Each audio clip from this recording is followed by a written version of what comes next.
Virgo, hi! Welcome to Mr. Queen PH.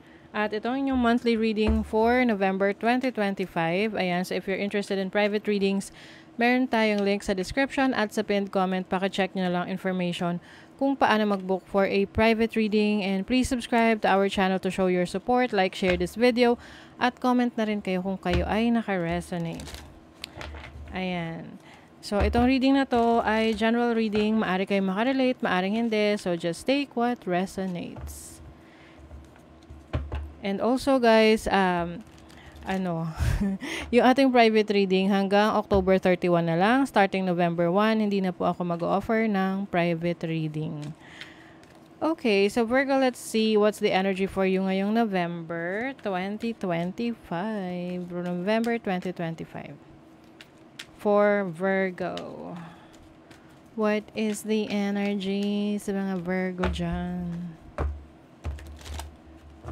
November 2025. Whoa, the Three of Wands. Expansion, exploration, paglago, pag-unlad ngayong November. Yung iba, meron kayong hinihintay na maaring meron kayo hinihintay na package galing sa ibang bansa or someone na babalik, no? Uuwi. 'Di ba? Ngayong November. You also have the Queen of Pentacles. This is your energy. Very kayo ngayon? Productive.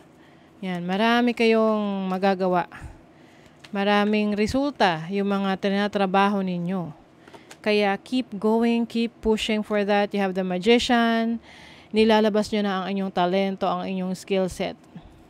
The Magician is also someone na magaling siyang magpakita ang gilas. Ayan. You're also manifesting your dream life. You are in that process. Pinagpapatuloy mo na lang yan, no?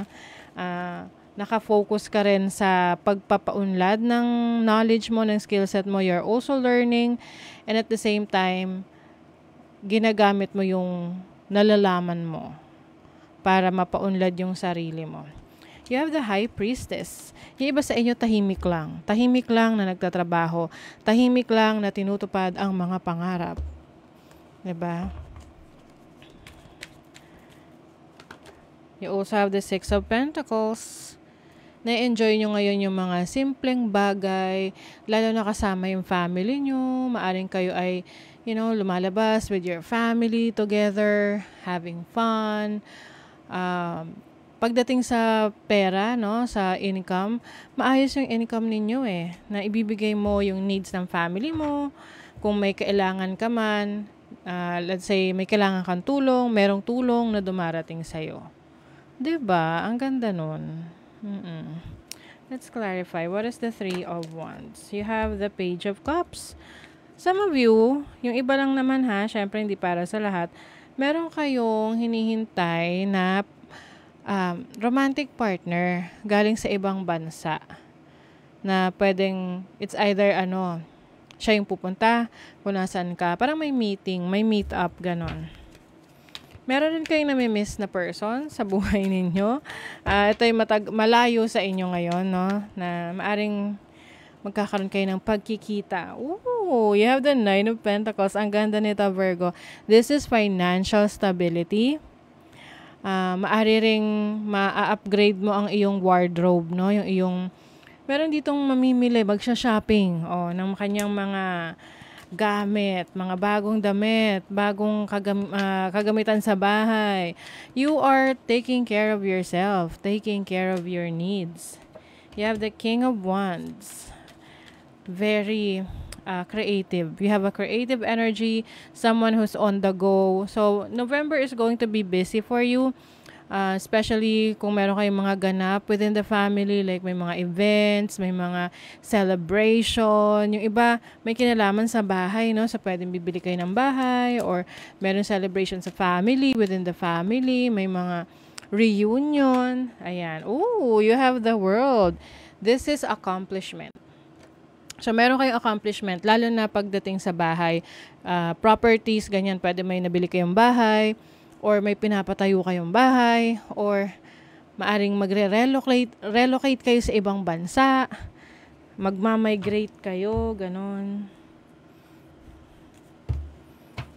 Let's see what else, Virgo. November 2025. Oh, transits, climate. May mga changes, may mga updates, may mga kumbaga paggalaw, no? Paggalaw sa mga plano mo. Yung mga pinaplano mo anong mga nakaraang buwan, ngayong November na siya nangyayari. It's happening. You have the third house, which is about communication, travel. This is also about yung vehicles, no? So, yung iba pwedeng, kung hindi man bahay yung mabibili nyo, sasakyan. Ayan. You also have the 8th house, which is the house of transformation and change. Some of you, pwedeng meron kayong papasuking negosyo. Itong negosyo na to ay may kinalaman sa partnership, business partnership. So, pwedeng ikaw ay may ka-business partner. Pwedeng yung romantic partner mo, magbi-business kayo together. Ayan. Yung iba naman, pwedeng,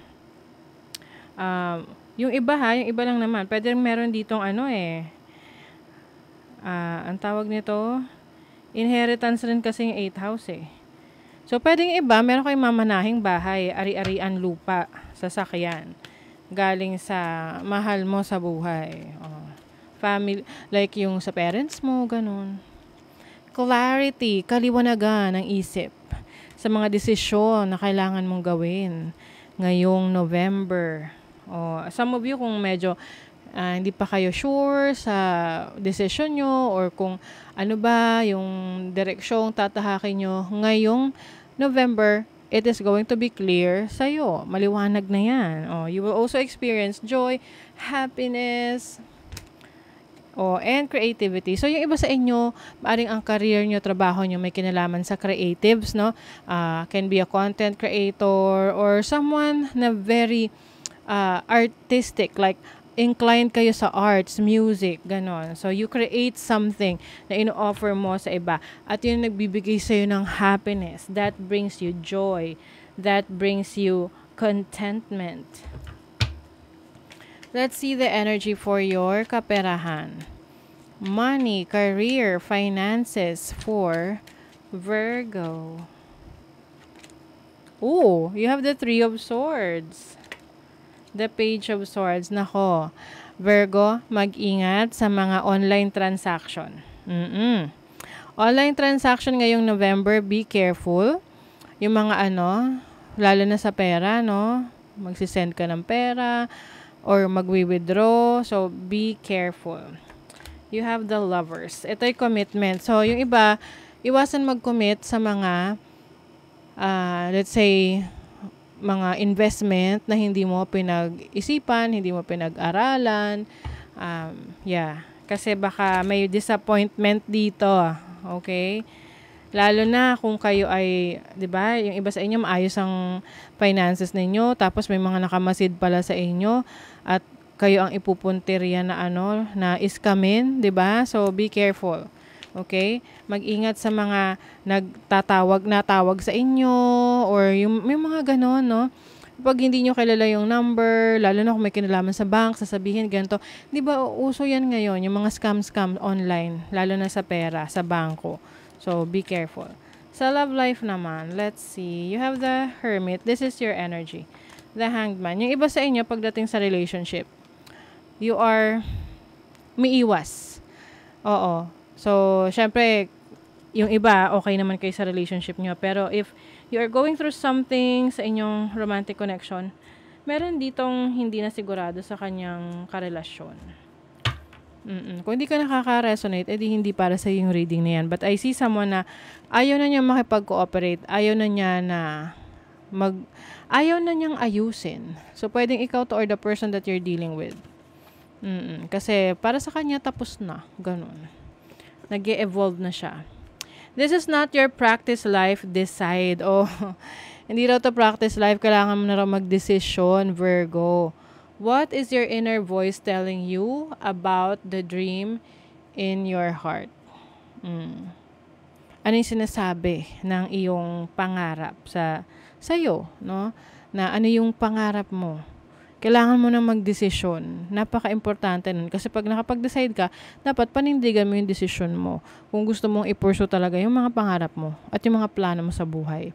Okay? So that is your reading, Virgo. Thank you so much. See you again.